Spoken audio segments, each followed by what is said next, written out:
Escolta, amor, Ui. Quan dius escolta, amor, és que toca parlar de temes superimportants. com em coneixes? Doncs una mica sí.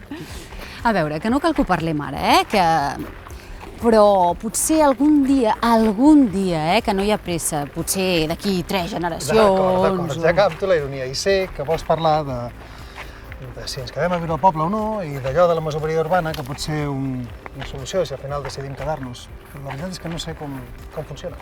Jo ja m'he informat. Com?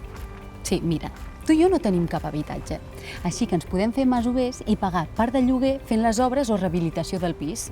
Així podem pactar un lloguer més llarg o més baix. Nosaltres, tu i jo, masovers.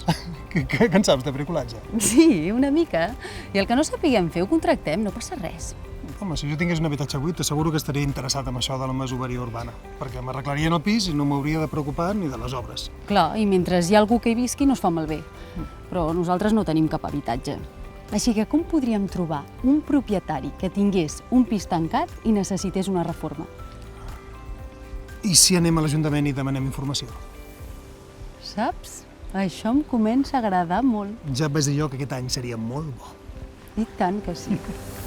Masoveria Urbana, una iniciativa del teu Ajuntament amb el suport de la Diputació de Barcelona.